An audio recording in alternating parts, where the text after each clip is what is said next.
காலையில் எழுந்துக்கிறதுங்கிற ஒரு விஷயம், ஒரு அற்புதமான விஷயம்.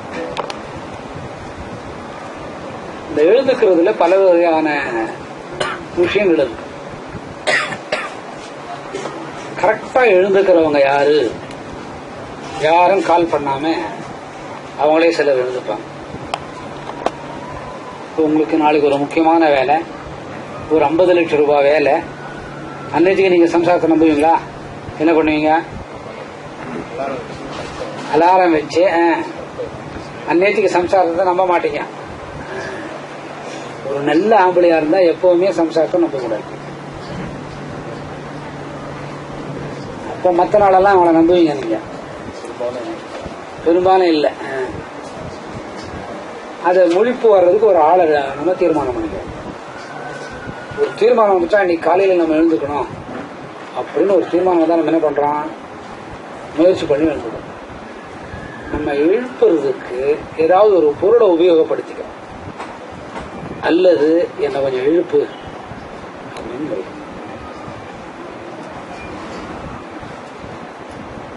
அப்புறம் எழுந்த உடனே சகுன சமாச்சாரம்லாம் பார்க்குற வழக்கம். இன்னைக்கு இந்த கலர் ட்ரெஸ் போடணும், இந்த வேலைக்கு போறதுனால. இந்த இங்கிலீஷ்காரனோட ட்ரெஸ்ஸை பார்த்தீங்கன்னா சாப்பிடும்போது ஒரு ட்ரெஸ், தூங்கும்போது ஒரு ட்ரெஸ், அப்புறம் ஈவினிங் வாக்கிங் போகும்போது ஒரு ஷூ, இந்த மாதிரி ஒரு மீட்டிங் போகும்போது இந்த மாதிரி ஒரு டை, இன்னும் மீட்டிங் போனா இந்த மாதிரி கோட்டு, இந்த மாதிரி பேண்ட், இந்த மாதிரி கலர் உள்ள வெள்ளை ஷர்ட்டை. இது இங்கிலீஷ்காரனோட மெத்தட். சில இடத்துக்கு போகும்போது கேப் பார்த்துருக்கீங்களா? இது ரொம்ப படிச்சவாளுக்கு தான் இந்த விஷயம் தெரியும். இப்போ சாதாரணமா வாக்கிங் போகும்போது கூட ஒரு ஷூ போடணும் போறோம், ஒரு மெத்தட் இருக்குது இல்ல? டாக்டர் சொல்லுவார், 5000 ரூபாய்க்கு ஒரு ஷூ விற்குது, அதை வாங்கி போடணும் போ. எல்லாத்துக்கும் மெத்தட் இருக்குதா இல்லையா?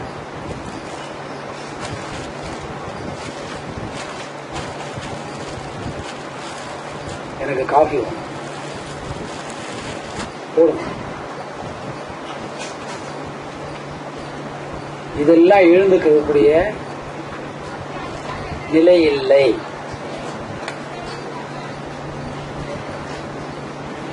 சாதாரணமா எனக்கு ஒருத்தர் எழுப்புறது பிடிக்கும். பெரும்பாலும் நான் தான் எழுந்துப்பேன். எப்பாவது அப்படித்தானப்பா நடக்குது இல்லையா? இவன் என்ன என்னோட பயத்துல எழுந்துக்கிறான், அந்த பக்தியை மாத்திக்க கத்துக்கணும்.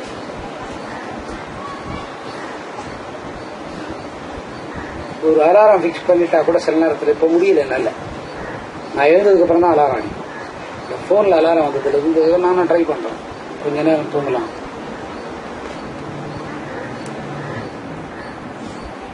நம்ம எழுந்துக்கிற நாளை பொறுத்து நம்ம என்னைக்கு சந்தோஷமா எழுந்துக்கிறோமோ அன்னைக்கு எல்லாமே நல்லதான் நடக்கும். சில நேரத்தில் எழுந்துக்கும் போதே மனசுக்கு சந்தோஷமா இருக்கும், அன்னைக்கு எல்லா வேலைகளும் நடக்கும். சில நேரத்தில் சாதாரணமே மனசுக்குள்ள ஒரு சந்தோஷமா இருக்கும். அந்த மாதிரி மனசுக்குள்ள சந்தோஷம் வந்துருத்தோம்னா அடுத்தது பெரிய சிக்கல் வரப்போகுதுன்னு அர்த்தம். சில நேரத்தில் மனசுக்கு இனம் புரியாத ஒரு கஷ்டம் வந்துட்ட மாதிரி ஒரு ஃபீலிங் இருக்கும். அதுக்கப்புறம் அது கொஞ்ச நேரம் இருந்துட்டு மறுபடியும் போயிடும். இந்த காலையில எழுந்துக்கிற விஷயங்கிறது ஒரு முக்கியமான விஷயம்.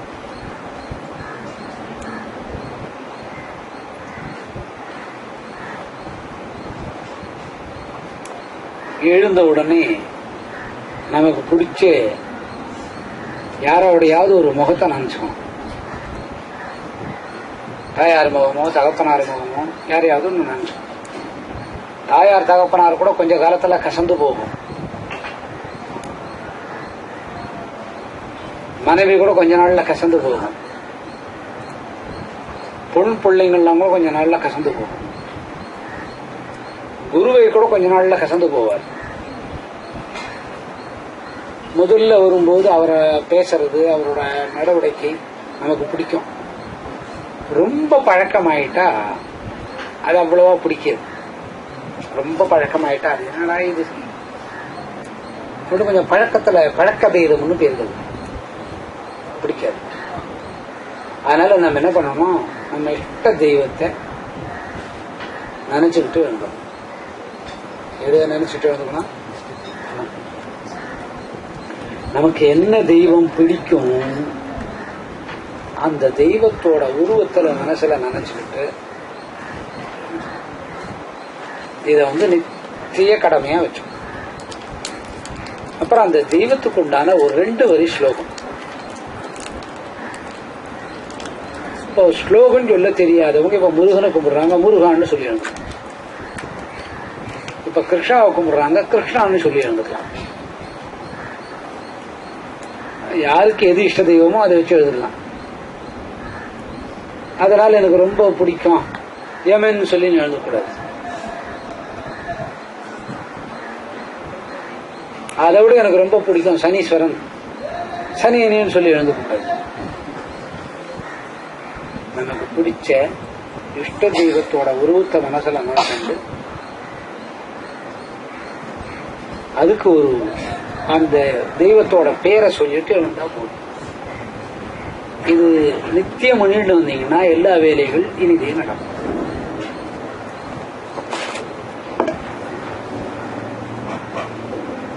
சரி,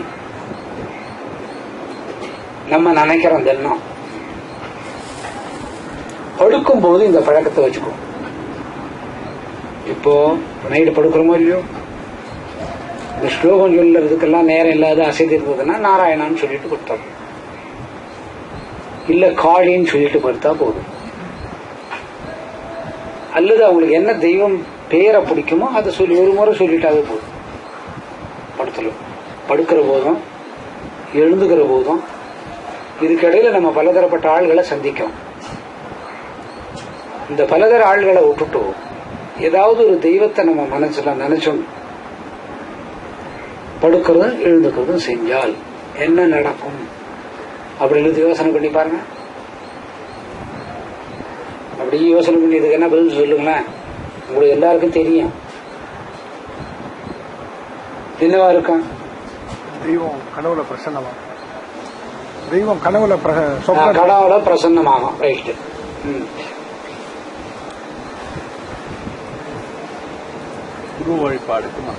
குரு வழிபாடுக்கு மனசுல நிற்கும். எழுதிட்டே வாங்க, அவங்க சொல்லுது அவங்க பேரை போட்டுக்கோங்க, எழுதிக்கோங்க.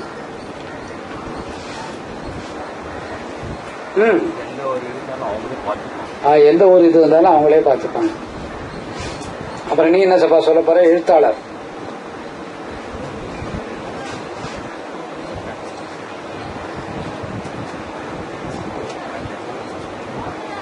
இவ்வளவு டைம் எடுத்துக்காது நெல்லு.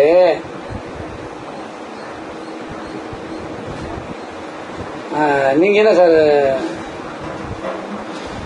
இந்த மாதிரி பண்ணிட்டு படுத்து எழுதுங்கன்னா என்ன நீங்க ஃபீல் பண்றீங்க? அவர் தெய்வம் கனவுல வருவனாரு, தினம் கடவுளை கும்பிடக்கூடிய ஒரு பக்கம் வரும்னு இந்த அட்வொகேட் சொன்னார். நீங்க என்ன ஃபீல் பண்றீங்க?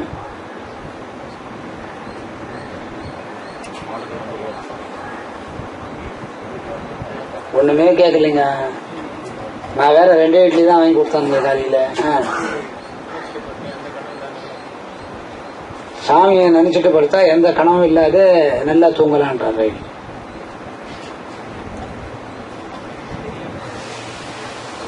நமக்கு தெரியாமலே அவங்களுக்கும் நமக்கும் ஒரு உறவு வரும்னு சொல்றாரு. எழுதிட்டீங்களா? ரைட். ஹரீஷ் என்ன நினைக்கிறீங்க? நமக்கு ஒரு தெம்பா இருக்கும். நீ என்னமா நினைக்கிற?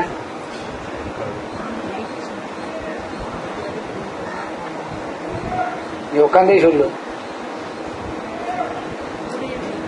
கூடையே தெய்வம் இருக்கும். நல்ல நினைவுகள் வரும் அவங்களுக்கு.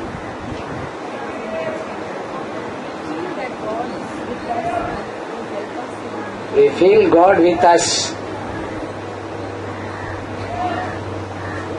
சரி, நீ என்னமா நினைக்கிற? நம்ம செய்யற செயல் கரெக்டா செய்யும். இந்து. உட்காந்தே சொல்லு. நல்ல நினைவுகள் வரும். அப்புறம் உட்காந்தே சொல்லு. பக்தியும் சேவை பண்ற எண்ணமும் வரும்.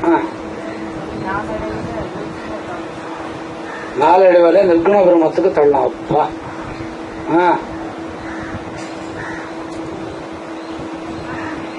நல்ல நினைவுகள் வரும். ஆள் பேரெல்லாம் எழுதுறீங்களா? அதுக்கப்புறம் பக்கத்தில் ஒருத்தர் தலை குனிஞ்சுன்னு இருக்காங்களா? அவங்க நீ உட்காந்து சொல்லு. உங்க வீட்டில் தான் சார். அதையும் அவ்வளோ உடஞ்சி பார்க்குறீங்க.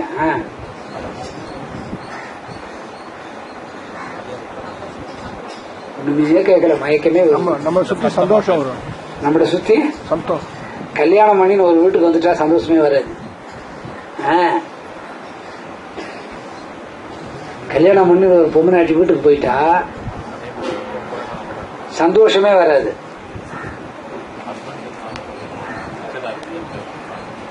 சந்தோஷம் வராது.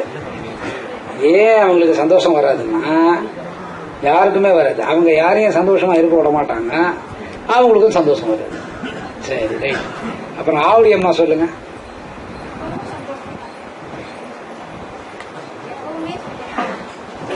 அதை கொஞ்சம் நல்லா சொல்ல. இந்த ரவுடி பசங்க கல் அடிக்கிற மாதிரி சொன்னா நான் என்னத்த போடுவேன்? காலையிலையும் படுக்க போகும்போது தெய்வத்தையோட பேரை சொல்லிட்டு இருந்தா என்ன கிடைக்கும்னா அவங்க ஒருத்தர் சொல்லிட்டாங்க. நீங்க என்ன சொல்றீங்க? வாழ்க்கை ஸ்மூத்தா போகுமா? அது கல்யாணம் பண்ணிக்காது இருக்கணும்.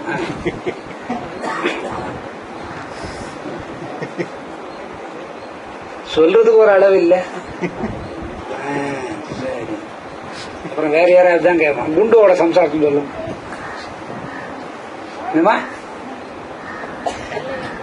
நல்ல எண்ணம் வரும். நீ கூட அப்படி லைட்டா போய் சொல்ல ஆரம்பிச்சிட்ட. பிருந்தாவனத்துல நல்ல எல்லாம் டிசைன் பண்ணிக்கிறாங்க. சரி. அப்புறம் நம்ம அறிவாளி இந்து.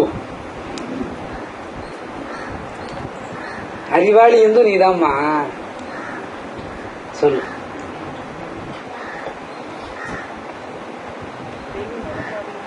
தெய்வ நினைவாவே இருக்கும், கவலைகளே இருக்காது. ரைட்டு. இந்துவோட தம்பி.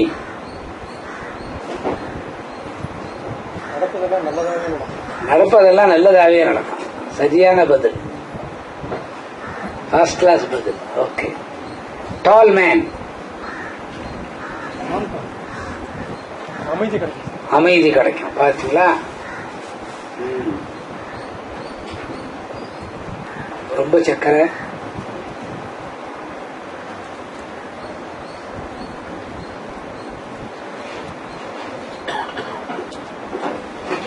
கீழே கொட்டிடுங்க. அடுத்த காஃபியும் வேணும். பாருங்க, இத்தனை பேர் இத்தனை வகையா சொல்றீங்க. எல்லாம் ஒரு ஒரு வகையில சொன்னது அர்த்தம் நல்லா இருக்கு. எந்த அர்த்தத்திலையும் தப்பே கிடையாது. எல்லாம் அவங்களுக்கு சொன்னீங்க. எல்லாம் ஆன்மீகத்தோட ஒட்டிருக்கு. இப்போ நிறைய நான் உங்களோட பேசுற போது நீங்க கேட்டிருக்கிறீங்க, நிறைய கேட்டிருக்கீங்க, நிறைய நாள் கேட்கறவங்க இருக்கிறீங்க. புதுசா டிரான்ஸ்லேஷன் பண்ற ஒரு பக்கம் உட்காருங்க, அவருக்கு டிரான்ஸ்லேஷன் பண்ண கம்மியர்ஸிடம் டிரான்ஸ்லேட் பண்ணிக்கிட்டே வா. இப்போ நீங்க சொன்னதெல்லாம் அற்புதமான பதில்.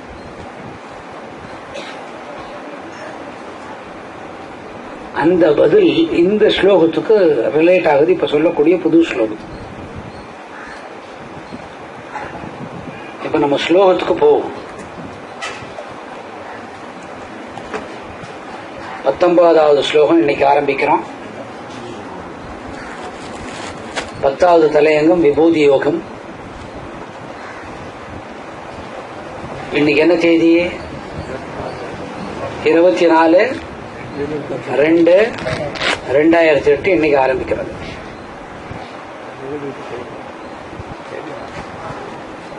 முதல் வரி ஹந்த டே. தேன்னு படிக்கூடாது, அந்த தே.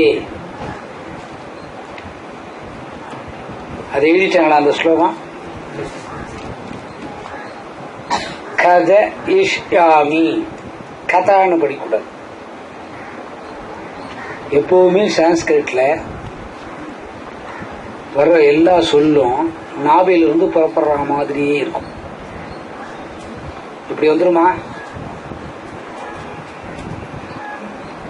கத இஷ்யாமி, திவ்ய, திவ்யன்னு படிச்சா சான்ஸ்கிரிட், இதே திவ்யான்னு படிச்சா ஒருத்தரோட பேர். ஹியாத்ம விபூதியா, ஹானா போட்டு மேல புள்ளி வச்சிருக்கோம், அதனோட வைப்ரேஷன் சவுண்டு ஈ.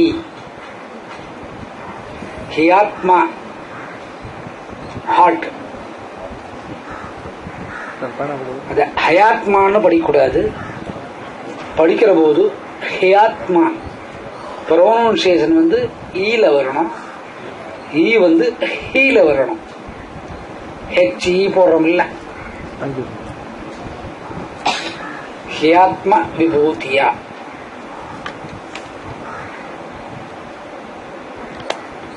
பிராதாந்தியதா,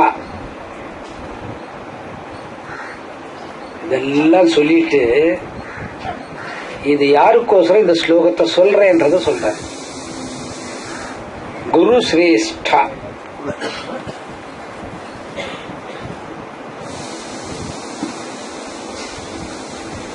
பதிமூணு சொல்லுல 2வது வரியில வருது குரு சிரேஷ்டா.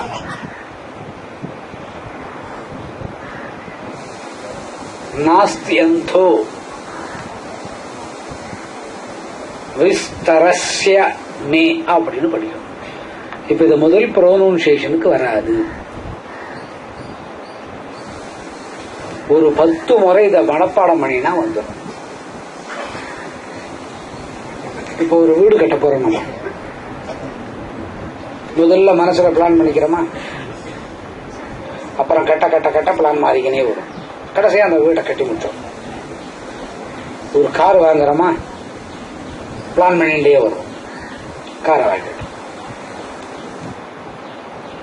அதே மாதிரி இதுல பிளானிங் சொல்றார்.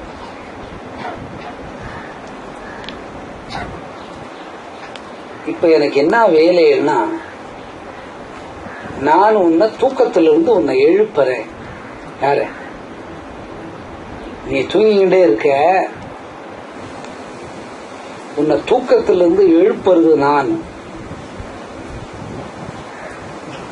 தெய்வம் ஒரு மனுஷன் தூங்கிட்டு இருந்தா அந்த தூங்குற மனுஷனை தெய்வம் எழுப்புது. அப்ப அந்த மனுஷன் எவ்வளவு கொடுத்து வச்சிருக்கணும்? நிறைய நல்ல குணங்கள் இருந்தா தான் தெய்வம் ஒரு மனுஷனை எழுப்பும்.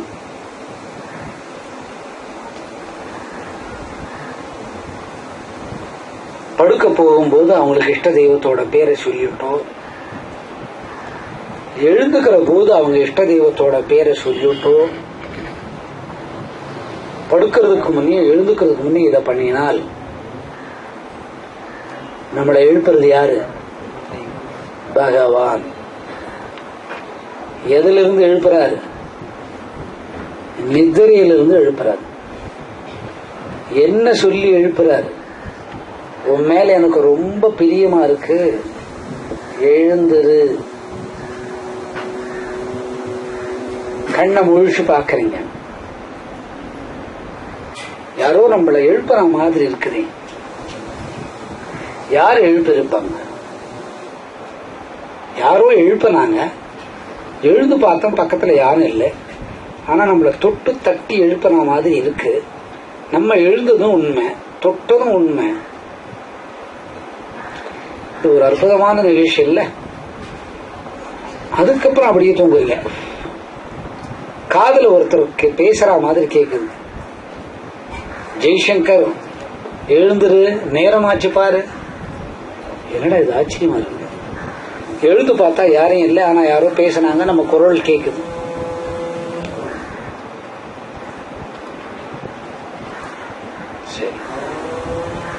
இன்னும் கொஞ்சம் நல்ல ஒரு உருவத்தோட ஒரு குரல் கேட்குது. இந்த உருவத்தோட குரல் கேட்கிற போது கொஞ்சம் பயம் வரும். அதுக்கப்புறம் ஏதோ ஒரு ஆறுமுக கடவுள் வந்து நம்மளை கூப்பிட்டதாகவும் நம்ம எழுந்ததாகவும் பார்க்கறோம். இதை எதுல இருந்து எழுப்புறாங்கன்னா நித்திரையிலிருந்து எழுப்புறோம்.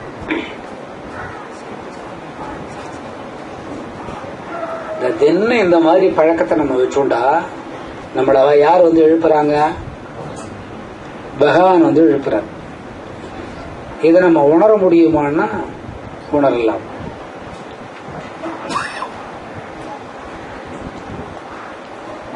இதுக்கு வந்து விஸ்ரேணாத்மனை கூட சொல்ல வேண்டாம்.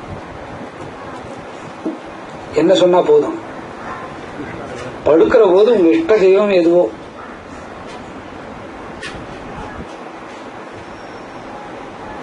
அந்த பேரை சொல்லணும். உங்களுக்கு எது இருந்தாலும் உடனே அங்காளின்னு சொல்லிட்டு படுப்பீங்க.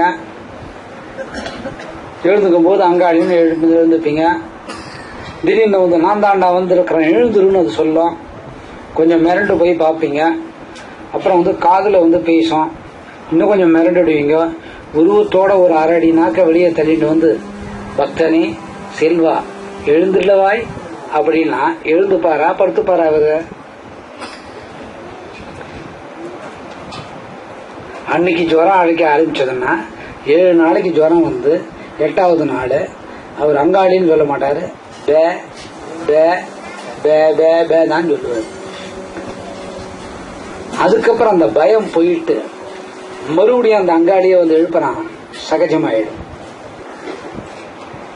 இந்த 2 வேளை இந்த மாதிரி சொல்லிட்டு படுத்தா நம்மள யார் எழுப்புறது?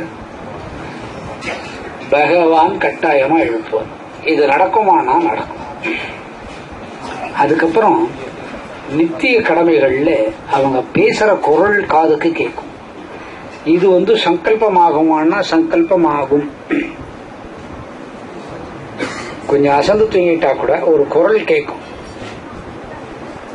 இப்ப சொல்லுவாங்க சிலர், இன்னைக்கு சாமி வந்து எங்களை எழுப்பினாரு, நல்ல தூக்கத்துல இருந்தோம், திடீர்னு சாமி வந்தாரு, அப்ப போன தூக்கம் தான் வர்றதே இல்லை அப்படின்னு சொல்லுவாங்க. இந்த பகவான் எழுப்பும் போது நித்திரையை விட்டு எழுப்புறார். நித்திரையை விட்டு எழுந்து எழுந்து பழக்கமான உடனே பகவான் வந்து கூப்பிடுவோம், நம்ம எழுந்துக்குவோம், சரியா இருக்கும். அதுக்கப்புறம் மாயையை விட்டு எழுப்புறார். எதை விட்டு எழுப்புறாரு? ஆமா, ஸ்ரீ பகவான் உஷா முதல்ல சொல்லியிருக்கு. ஸ்ரீ பகவான் சொன்னார். இந்த ஸ்லோகத்துல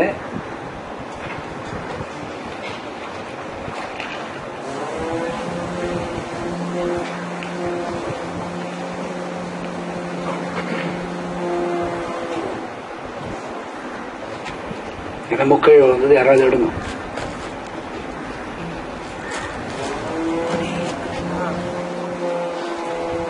குருகுலத்தில் சிறந்தவனே அடுத்த சொல்.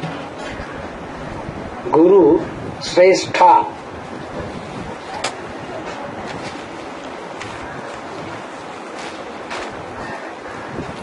இந்த ஸ்ரேஷ்டா இல்ல ஸ்ரேஷ்டா, இது யார் அதிகமா பேசுவாங்கன்னு கேட்டா ஹிந்தி, குஜராத்தி, மராத்தி இந்த வேலை சொல்லுவாங்க. தெலுங்குக்காரங்க ரொம்ப விருப்பமா இருக்கிறதுக்கு பேர்.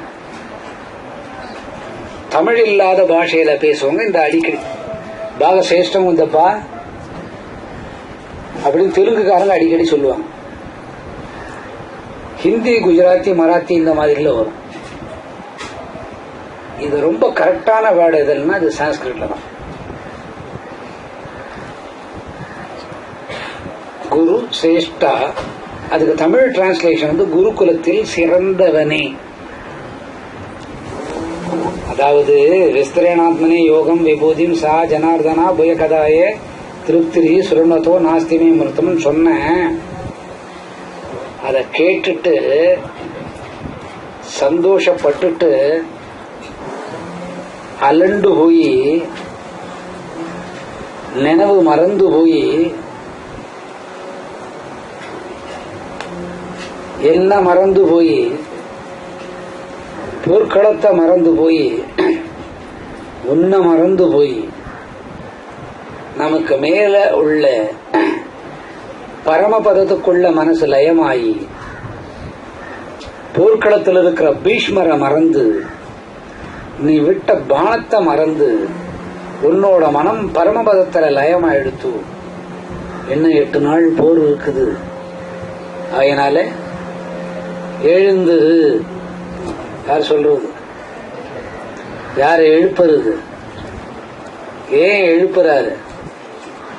குருகுலத்தில் சிறந்தவனே, இனிமேல் நான் உனக்கு ஒன்னும் சொல்லிக் கொடுக்க வேண்டியதில்லை, என்னை விட நீ சிறந்தவன். யாரை விட? நான் பரமபதத்துக்கு ஒன்னு அழிச்சுட்டு போக வந்திருக்கிறேங்கிற உண்மையை நீ தெரிஞ்சுக்கிட்ட.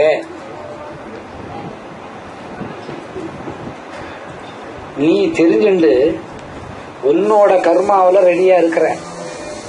உன்னால இப்ப என்னோட கர்மா லேட் ஆகுது. யாரோட கர்மா?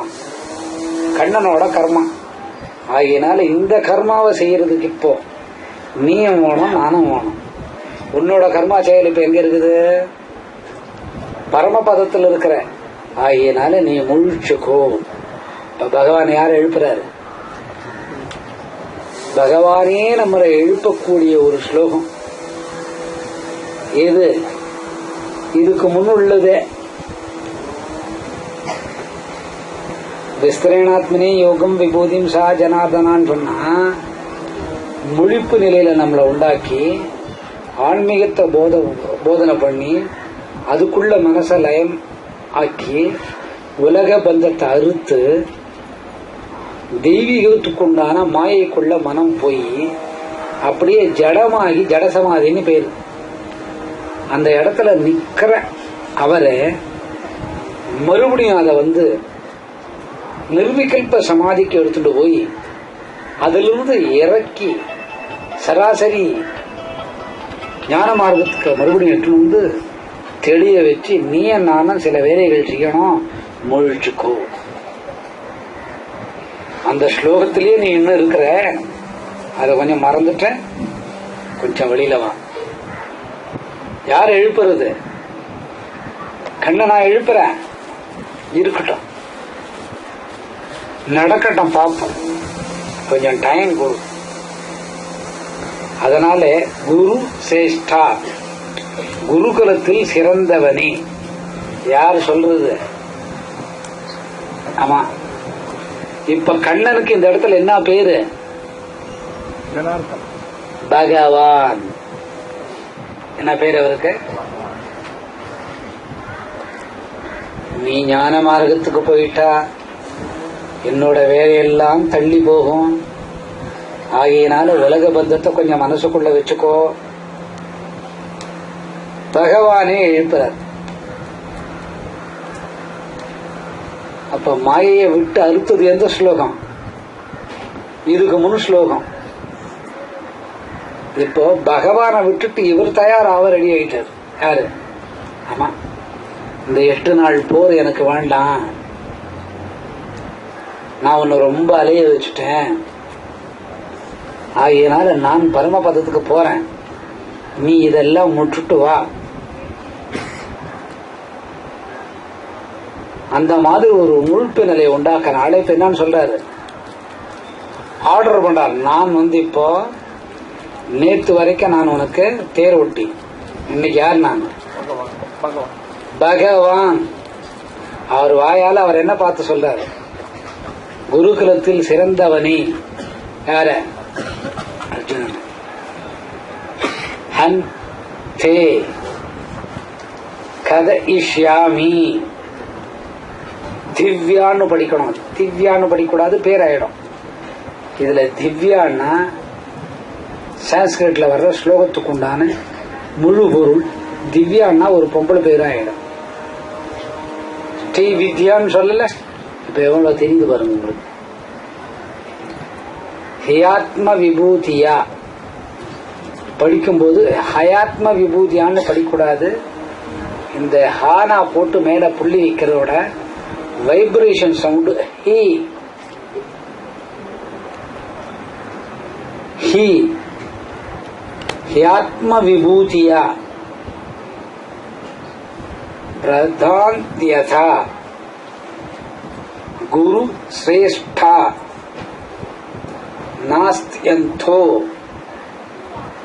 விஸ்தாரஸ்ய மே அப்படின்னு படிக்கும். இதுல என்ன சொல்றாருன்னு கேட்டா, உன்னை எழுப்ப இனிமேல் யாராலையும் முடியாது. யாரால மட்டும் உன்னை எழுப்ப முடியும்?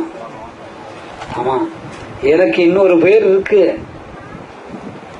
நேற்று வரைக்கும் நான் நாராயணா, நீ யாரு? நரன். இப்ப நான் யாரு? பகவான். யாருக்கு மட்டும் பகவான்? உனக்கு மட்டும் பகவான். இந்த பீஷ்மருக்கு பகவானா? கிடையாது. தர்மருக்கு பகவானா? கிடையாது. திருதராஷ்டிரருக்கு பகவானா? கிடையாது.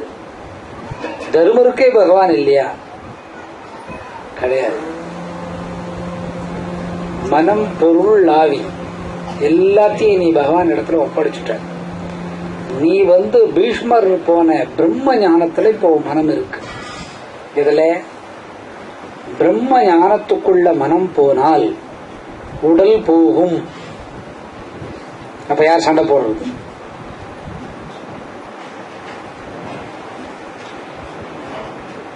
சண்டை யாரு போடுறது? இந்த நிலை யாருக்கு வரணும்? பீஷ்மருக்கு வரணும். இந்த நிலை இப்ப யாருக்கு வந்திருக்குது? அர்ஜுனன்.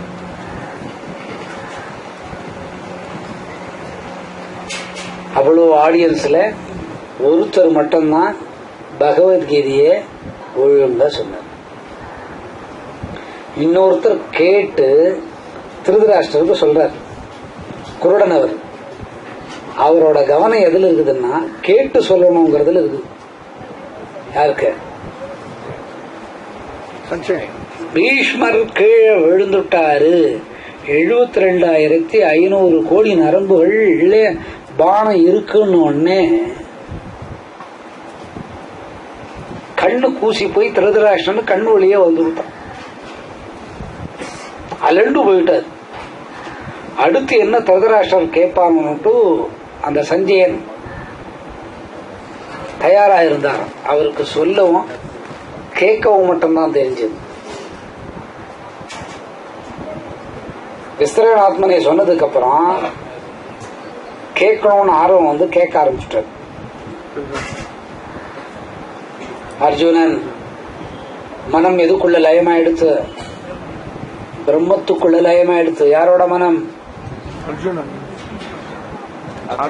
அர்ஜுனோட மனம். யாரோட மனம் பிரம்ம ஞானத்துக்குள்ள லயமாகல? பீஷ்மரோட. பிரம்ம ஞானத்துக்குள்ள மனம் லயமானால் உயிர்நிலை, உயிர் காற்று, உயிர் மூச்சு மேல் நோக்கி போகும். இப்போ இந்த மேல் நோக்கி போற விஷயம் சாதாரணமா யாருக்கு வந்துருத்து? அர்ஜுனன். அதனால என்ன பண்றாரு? கண்ணா எழுந்துரு, தூங்காதே. உலகத்துக்கு ஒரு மாயை இருக்கு, ஞானத்துக்கு ஒரு மாயை இருக்கு. அது ஒரு இடத்துல போய் லாக் ஆயிடும். நீ எழுந்துரு. ஸ்ரீ பகவான் உஷா அப்படின்னா பகவான் சொல்றார். நேற்று வரைக்கும் கிருஷ்ணரா இருந்தவர், முந்தா நேற்று வரைக்கும் தேரோட்டியா இருந்தவர், அதுக்கு முன்ன தூதவனா இருந்தவர், அதுக்கு முன்ன பிச்சைக்காரனா போய் ஒவ்வொரு வீட்டுல யாசகம் பண்ணி சாப்பிட்டவர், குழந்தையா இருந்த பாலகிருஷ்ணன் வெண்ணையை திருடி சொன்னார், கோபியர்களோட உடைகளை களவாடியன திருடன், பிதுருக்கு ஞானத்தை கொடுத்த ஞகா மேதாவி, குசேலருக்கு 7 லட்சுமியை தானமா கொடுத்த தர்மவான். குசேலருக்கு எத்தனை லட்சுமி கொடுத்தார்? தன்னோட 8 மனைவியும் கொடுக்கிறார். யாருக்கு? அந்த மாதிரி மகா தர்மவான் கண்ணன். இத்தனை பேர் அவருக்கு. எல்லா உலகங்களையும் காப்பாற்றக்கூடிய ஜனார்த்தனன். ரிஷிகள்ல இருந்து அண்டம் பிண்டம் வரைக்கும் காப்பாத்துறவர். இன்னைக்கு என்னவா மாறிட்டாரு? பகவானா மாறிட்டார்.